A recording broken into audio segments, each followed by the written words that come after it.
नेपाल एक छोटा सा देश लेकिन इन दिनों बड़े बड़े सवालों के बीच खड़ा है। सोशल मीडिया पर एक सरकारी फैसला और सड़कों पर उतरे हजारों युवा, संसद पर हमला, आगजनी, हिंसा, मौतें, सब कुछ सिर्फ कुछ ही दिनों में। सवाल ये है कि ये सब क्यों हुआ। कहानी शुरू होती एक सरकारी आदेश है। नेपाल सरकार ने फेसबुक, व्हाट्सएप, इंस्टाग्राम जैसे सभी सोशल मीडिया प्लेटफॉर्म्स को देश में रजिस्टर कराने का आदेश दिया।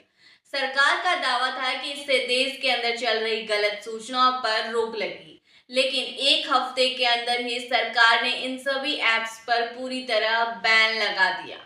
यही फैसला चिंगारी बन गया। देश के हजारों युवा, जिन्हें जेन जी कहा जाता है, यानी 1997 से 2012 के बीच जन्मी पीढ़ी, सड़कों पर उतर आई। नाराजगी इतनी तेज थी कि संसद पर हमला हो गया। पुलिस और प्रदर्शनकारियों के बीच हिंसक झड़प आई, गोली चली, लाठियां चली, आंसू गैस चली और सिर्फ कुछ घंटों में 19 लोगों की जान चली गई।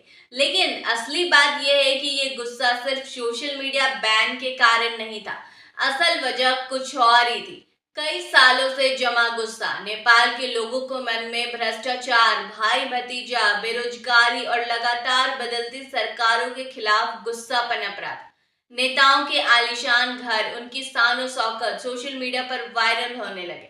युवाओं ने इन तस्वीरों को देखा और सवाल उठने लगे, देश मुश्किल में है लेकिन नेता मजे में क्यों है। इसी दौरान नेपो बेबी नाम से एक ऑनलाइन कैंपेन भी चल पड़ा। इसमें नेताओं के बच्चों को निशाना बनाया गया। भाई भतीजा द के खिलाफ ये कैंपेन युवाओं के गुस्से का आईना था।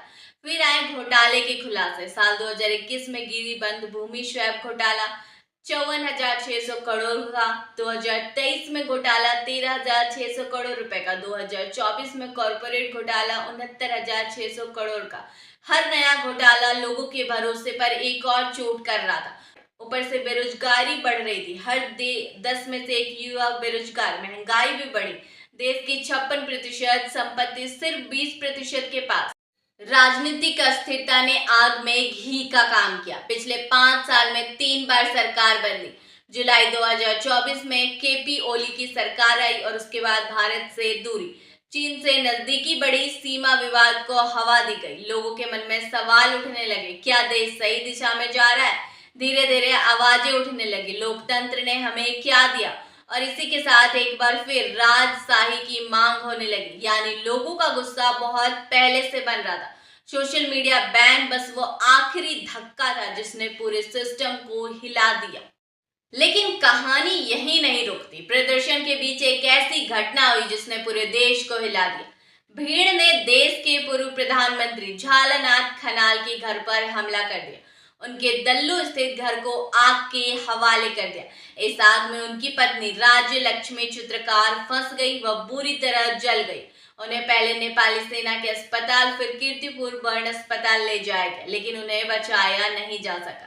झालानाथ खनाल को सेना ने पहले ही सुरक्षित निकाल दिया था, लेकिन उनका परिवार इस हिंसा की चपेट में आ गया। अब तक सरकार की ओर से इस घटना पर कोई बयान नहीं आया। सोमवार से शुरू हुआ ये जेन जी आंदोलन अब हिंसक बगावत में बदल चुका है। नेता इस्तीफे दे रहे हैं, संसद पर हमले हो रहे हैं, नेताओं के घर जलाए जा रहे हैं। नेपाल आज एक दौराहे पर खड़ा है। क्या ये आंदोलन लोकतंत्र को मजबूत करेगा या देश को फिर से राजशाही की तरफ ले जाएगा? क्या ये युवा बदलाव लाएंगे या देश और अराजकता में डूब जाए? एक बात तो साफ है, नेपाल का ये तूफान सिर्फ सोशल मीडिया की वजह से नहीं, बल्कि सालों की नाराजगी, टूटते भरोसे और असमानता के खिलाफ फूटा हुआ गुस्सा है।